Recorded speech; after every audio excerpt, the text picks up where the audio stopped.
बिस्मिल्लाहिर्रहमानिर्रहीम। अस्सलाम वालेकुम। जय भीम मेरे दोस्तों।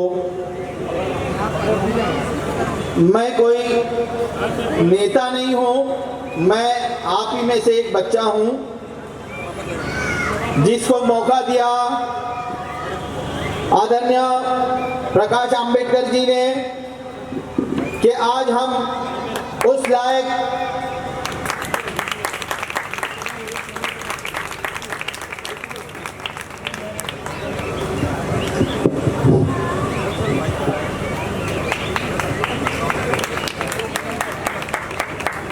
अफजल भाई आगे बढ़ो, हम आपके साथ हैं। अफजल भाई आगे बढ़ो। वंचित बहुजन आघाडीचा विजय असो, डॉक्टर बाबासाहेब आंबेडकरांचा विजय असो। मैं बहुत कम टाइम में अपनी बात रखूंगा क्योंकि हमने मंच पे बैठे हुए सभी की बात सुनी और हमारे स्पेशल डिग्निटरी जनाब प्रकाश आंबेडकर जी को हम सुनने आए हैं। ये आवाम उनको सुनना चाहती है। मैं बस कुछ लफ्ज़ों में अपनी बातों को पूरा करूंगा। मैं आप लोगों में से एक बच्चा हूं और उसके लिए मौका मुझे आदरणीय प्रकाश आंबेडकर जी ने दिया। आज मुझे उस लायक समझा जब मुझे साहब का सुबह सुबह फोन आया आदरणीय प्रकाश आंबेडकर जी का कि दाऊदानी आपको यहां से लोकसभा का इलेक्शन लड़ना है। तो मैं कुछ सेकंड के लिए एकदम ब्लैंक हो गया। मैंने कहा साहब इतनी बड़ी जिम्मेदारी आप मुझ पे दे रहे हो। उस वक्त साहब का एक स्टेटमेंट मेरे दिल में पूरी तरह से उतर गया। उन्होंने मुझसे फौरन पूछा कि क्या मुसलमानों के लिए कुछ चाहते नहीं हो क्या? मैंने फौरन रिप्लाई किया साहब मेरी कौम के लिए, मुसलमान कौम के लिए मैं अपनी जान भी दे सकता हूं। तो उन्होंने फौरन मुझसे कहा कि आप साउथ मुंबई कॉन्स्टिट्यूंसी से तैयारी करो और जाके फॉर्म भरो और यहां से आपको इलेक्शन लड़ना है। और साहब ने मुझे यहां का कैलकुलेशन बताया, जो हमारे दलित समाज के वोट, ओबीसी के वोट और माइनॉरिटीज के वोट, जिसमें सबसे बड़ा तबका मुसलमानों का है, अगर ये दो वोट एक साथ हो जाते हैं तो हमें साउथ मुंबई की टिकट जिताने से कोई नहीं रोक सकता है। ये उनका कैलकुलेशन था। और आज मेरे मुसलमान भाई ये भूल गए कि बाबरी मस्जिद किसने शहीद की थी? वही रजत शर्मा ने आपकी अदालत में इनके बड़े नेता से सवाल किया था। शायद वो प्रोग्राम अगर आप किसी के ज़हन में है तो आपको वो याद आ रहा होगा। रजत शर्मा ने उनसे एक सवाल किया था कि आपके लोगों ने बाबरी मस्जिद को शहीद किया, तो उनका जवाब क्या था? शायद आप किसी में से लोगों को याद होगा। उनका जवाब ये था भाइयों, उनका जवाब ये था मेरी बहनों कि हमको फख्र है कि हमने बाबरी मस्जिद को गिराया। हमारे लोगों पे हमको फख्र है कि हमने उस बाबरी मस्जिद को गिराया। तो आप लोग चाहते हो आने वाले वक्तों में और हमारी मस्जिद और मदरसे गिरे? क्या आप ये चाहते हो? आप लोग जवाब दीजिए, क्या आप ये चाहते हो? तो ये लोग जब इनको वोट लेना रहता है तो ये मुसलमान को इतना प्यार से बिहेव करते हैं, इतना प्यार से ट्रीट करते हैं कि मुसलमान हमको वोट दे दे। जब मुसलमान वोट दे देता है तो ये अपने घरों में जाके बैठ जाते हैं। हमारे यहाँ का जो सांसद आज 10 साल से है, मैं यहाँ आपसे सवाल पूछता हूँ, मेरे यंगस्टर्स भी खड़े हैं यहाँ पर, क्या एक बार भी अपनी गली में वो आया? जवाब दिया। वंचित बहुजन आघाडी के राष्ट्रीय वंचित बहुजन आघाडीचा बाला साहब आगे बढ़ो, अफजल भाई आगे बढ़ो, वंचित बहुजन आघाडीचा, वंचित बहुजन आघाडीचा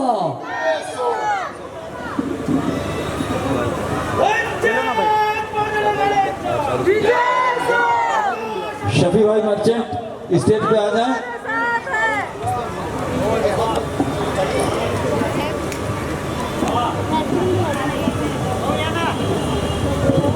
प्रकाश अंबेडकर जी आगे बढ़ो, वंचित बहुजन आघाडीचा। मैं सभी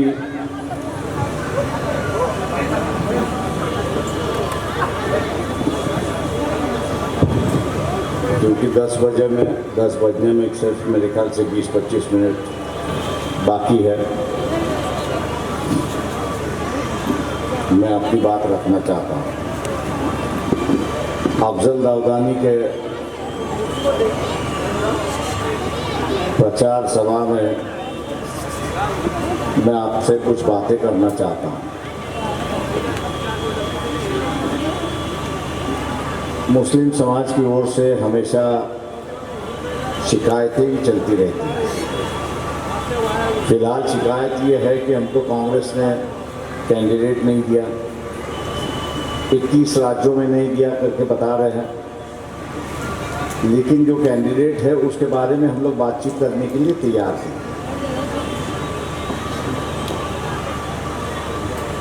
सवाल ये है कि पिछले 10 सालों में यहाँ की जो राजनीति है वो एक अलग किस्म की राजनीति रही, और वो अलग किस्म की राजनीति ये रही कि यहाँ की धार्मिक राजनीति की शुरुआत हुई, और जो गैर धर्म के लोग हैं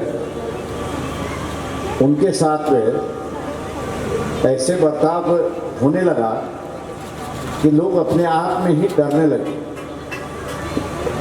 जैसे किसानों का एक आंदोलन पंजाब में चला, साल भर दिल्ली में चला वो आंदोलन। किसान ये कहता था कि आप जो दाम देते हो उसका कानून बनाया नहीं है, मिनिमम सपोर्ट प्राइस अब देते हो उसका आपने कानून बनाया नहीं है, इसलिए हम लोग धरना पे आए। पंजाब के जब इलेक्शन थे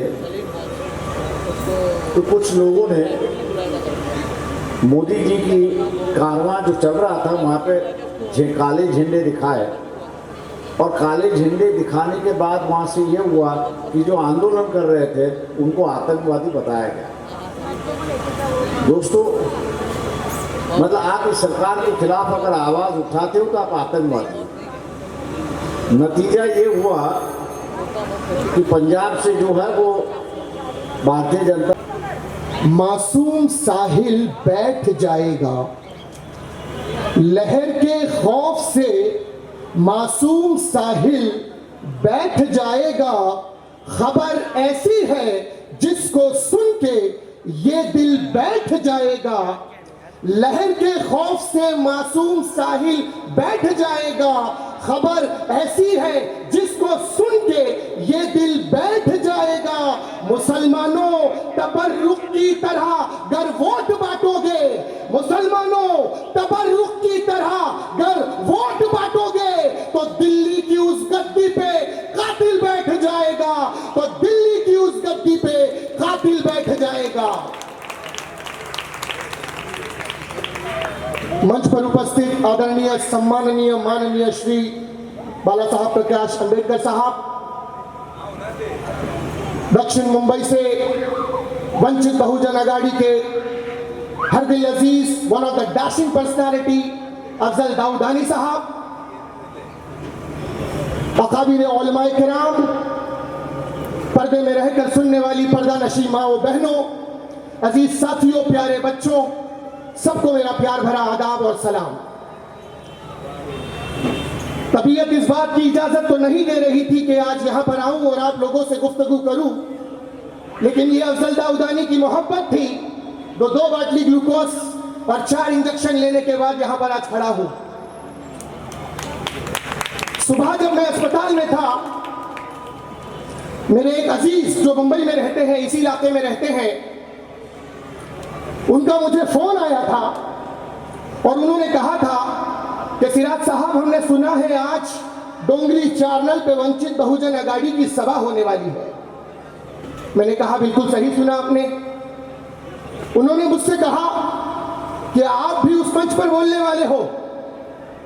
मैंने कहा कि अगर अल्लाह ने मसाइल दीनी को बाखूबी वाकिफ हो और जानता हो, लिहाजा आपसे हाथ जोड़ के मेरी यही गुजारिश है कि अपना कीमती वोट जो है, ये 4 नंबर के, ये जो आप चुनाव चिन्ह देख रहे हैं, बाटला गैस सिलेंडर, अगर आप अपना कीमती वोट इसे इस साल दे देंगे तो यकीन जाने आपका आने वाला मुस्तकबिल संवर जाएगा। आपकी ये जो जिंदगी बिखर गई है, ये मस्जिद और मंदिर और हिंदू और मुसलमान, देखे ये देश भाईचारे का देश है, ये देश मोहब्बत का देश है, ये देश अमन व अमान का देश है। उस दौर में जब किसी ने आवाज नहीं उठाई, बाबा भीमराव साहब अंबेडकर ने ऐसा कानून बना दिया कि मुसलमान को भी उसका हक दिया, हिंदू को भी उसका हक बराबर दिया, सिख को भी उसका हक बराबर दिया, बौद्ध को भी उसका हक बराबर दिया। उन्होंने कभी भी तफरका नहीं देखा। चाहते तो इतने बड़े मसनद पे थे, इतने बड़े ओहदे पे थे, कानून अपने हिसाब का बनाते, लेकिन नहीं, आने वाली दुनिया तक ऐसा कानून बना दिया जो आज के जो लीडर बने हैं उन्हें गवारा नहीं हो रहा है, उनसे बर्दाश्त नहीं हो रहा है। इस कानून को बदल दिया जाए, उस कानून को बदल दिया जाए, इसमें तरमीम कर दिया जाए। भाई क्यों तरमीम कर रहे हो, क्यों बदल रहे हो? कहा इसलिए अगर इसे नहीं बदलेंगे तो हमारी हुकूमत खतरे में पड़ जाएगी, हमारी हुकूमत को जल्जला आ जाएगा, हम मिट जाएंगे। मेरे अजीजों, बस इतना कहना है, ये जो खौफ है कि हमारी हुकूमत मिट जाएगी, आप 20 तारीख को अपने घरों को छोड़िए, एक एक माएँ बहनें जो हमारे दरमियान बैठी हैं, ये हमारे बुजुर्ग जो हमारे दरमियान हैं, ये हमारे नौजवान, मेरी गुजारिश है कि घरों में ना बैठे। ये बड़ा कीमती 20 तारीख का दिन है मेरे अजीजों, इसे हल्के में ना लें, अपने घर को छोड़ें और इलेक्शन बूथ पे आके बता दें, देखो हम मुस्लिम कौम है, इत्तेहाद पसंद कौम है, इख्तिलाफ पसंद कौम नहीं है। हम मोहब्बत की बात करना चाहते हैं, नफरत की बात हम नहीं करते। आदरणीय हमारे नेता एडवोकेट प्रकाश आंबेडकर साहब, दक्षिण मुंबई के प्रत्याशी अफजल दाऊदानी साहब, साथियों, हम दक्षिण मध्य मुंबई को, अगर दक्षिण मुंबई को देखते हैं तो मुस्लिम मतदान करीब 3.5 लाख है। हम अगर दलित मतदान देखते हैं तो करीब 1 लाख दलित मतदान है। पिछले चुनाव की बात करें तो 4,20,000 में यहाँ का प्रत्याशी चुन के आया है और वो अपना प्रत्याशी कहता है कि दिल्ली में अपना मानुस है। स्मृति ईरानी ने जब स्कॉलरशिप बंद की मुस्लिम बच्चियों की, तो ये अपना मानुस ने कौन से सवाल खड़े किए? यहाँ लोढ़ा ने जब आदिवासी मुस्लिमों की स्कॉलरशिप बंद की तो आदित्य ठाकरे ने कौन से सवाल किए?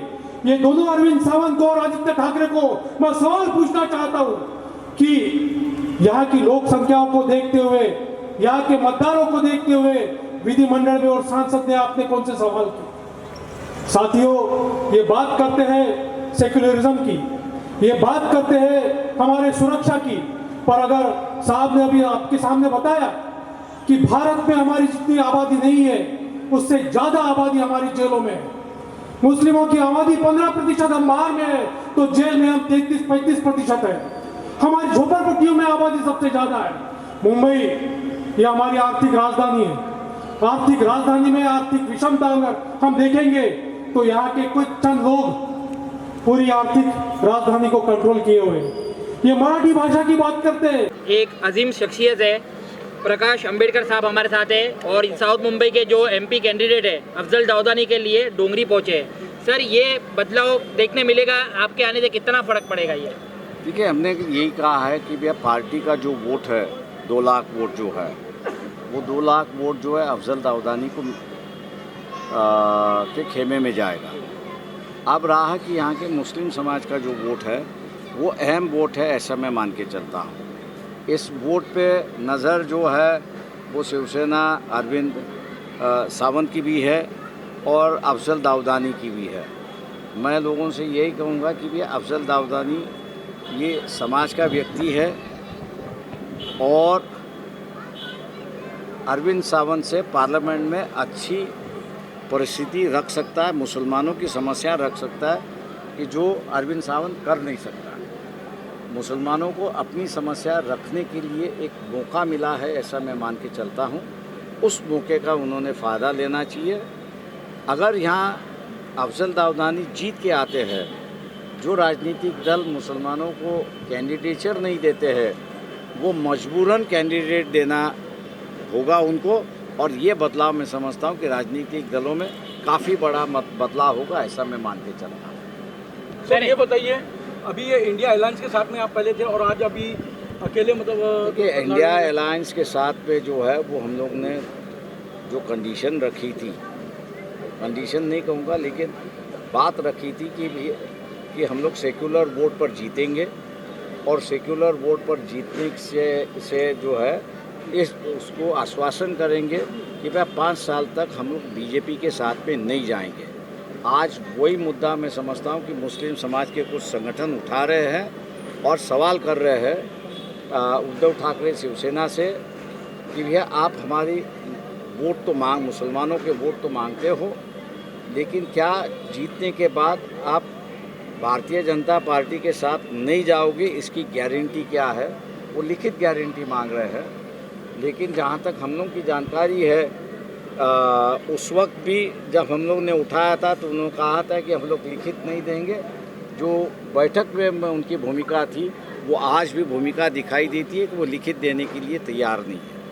ऐसे परिस्थिति में मुस्लिम समाज से ऐलान करता हूँ कि जो आप मांग कर रहे हो वो अगर पूरी नहीं हो रही है तो इसका मतलब यही है कि आप सिर्फ वोटों के लिए है और वोट लेने के बाद उनका संबंध जो है वो बीजेपी के साथ में होगा। ऐसे परिस्थिति में मुसलमानों ने वोट देना ये नहीं देना, ये मेरे ख्याल से सोचना चाहिए, ऐसा मैं उनसे ऐलान करता हूँ। सर एक चीज़ ये पूछना चाहता हूँ, अभी ये जैसे बहुत से लोग कह रहे हैं कि अफजल दाऊदानी वोट काटने के लिए खड़े, तो उनको आप क्या कहना चाहेंगे? सवाल ऐसा है कि भैया मैंने जैसे कहा कि औरंगाबाद की सीट पर भी वही चर्चा हुई, लेकिन वहाँ पे मुस्लिम कैंडिडेट जीत गया क्योंकि पार्टी के जो वोट थे वो उस पार्टी के वोट जो है वो मुस्लिम कैंडिडेट को मिले। उसी तरह हम ये कह रहे हैं कि साउथ बॉम्बे की कॉन्स्टिट्यूंसी में पार्टी के पास करीब 2 लाख वोट है। वो 2 लाख वोट जो है वो अफजल दाऊदानी के पास वैसे की वैसे ही जाएंगे, उनको ही गिरेंगे। अब ऐसा है ये 2 लाख में जो है 1.5 लाख वोट अगर मिलता है तो मेरे ख्याल से यहाँ पर जीत है, ऐसी एक परिस्थिति है। इस पर मेरे ख्याल से मुस्लिम समाज ने गौर से सोचना चाहिए। सर एक आखिरी सवाल, हमारे न्यूज़ के माध्यम से आप वोटर को और जो नई वोटर है, खासकर जो नए वोटर है जो पहली बार वोट करेंगे, उसको क्या मैसेज देना चाहेंगे? देखिए पहला वोटर जो है वो वोट करने के लिए तैयार नहीं है, ऐसी एक परिस्थिति है। लेकिन जो माइनॉरिटी वोटर है मैं उससे ये कहूँगा ये आपका ये पहला वोट है, एक मौका है आपको कि एक माइनॉरिटी कैंडिडेट जो है उसको जिताने का एक मौका है। इसलिए पूरी ताकत से यंगर वोटर ने वोट करना चाहिए, अपना एक समाज का कैंडिडेट जो है वो पार्लियामेंट में भेजने के लिए। सर जिस तरह से कैंडिडेट जीत के आया आपका, अगर देखा जाए कि सरकार बनाने को अगर सपोर्ट की जरूरत पड़े तो आप किसको सपोर्ट करेंगे? India alliance? देखिए सवाल ऐसा है कि मैं टेढ़ा जवाब देता हूँ उसको। हम लोगों को किसने रोका है कि बीजेपी के साथ में हम लोग ना जाए? कौन रोक रहा है? यहाँ मुस्लिम समाज रोकेगा, कांग्रेस रोकेगा या और कोई रोकेगा? आज़ाद है, जैसे मुस्लिम समाज आज़ाद है वैसे हम भी आज़ाद है। लेकिन हम लोग ने अपने आप को रोका है कि भैया अपनी लड़ाई जो है वो बीजेपी के साथ है, आरएसएस के साथ है। इन्होंने धर्म के नाम पर हम लोग को कैदी बनाया था 2500 साल। संविधान के माध्यम से आज़ादी मिली है, उस आज़ादी को अगर बरकरार रखना है तो हम लोगों को अपनी लड़ाई लड़नी है और बीजेपी को विरोध करना है। सर एक सवाल, आखिरी सवाल है सर, ये पूछना चाह रहा हूँ, कल ये परसों जो 13 तारीख को ये बहुत बड़ा दुर्घटना हुई है घाटकोपर में जी, वहाँ पे मतलब जैसे जो परसों दिखाई दे रही थी 13 तारीख को, जैसे हुजूम दिखाई दे रहा था वहाँ पे कि वहाँ पे हर एनडीआरएफ और दमकल विभाग और मुंबई महानगर पालिका के हर कोई दिखाई दे रहा था, और आज वहाँ पे कोई दिखाई नहीं दे रहा है। इस बारे में आप क्या कहना चाहेंगे सर? देखिए, आज सभी जन जो है वो प्राइम मिनिस्टर के पीछे लगे हुए हैं, इसलिए आपको कोई अधिकार, कल से आपको कोई अधिकारी वहाँ पर दिख नहीं रहा है। कल शाम के वक्त मैं वहाँ पर था, लेकिन अधिकारी आधे चले गए थे और वो जो उठाने का जो काम है वो मेरे ख्याल से अब तक पूरा नहीं हुआ, और उसके नीचे मेरे ख्याल से अब भी लोग दबे हुए ऐसे मैं मानता है, और बदबू आने लगी है, वहाँ से बदबू आ रही है। धन्यवाद।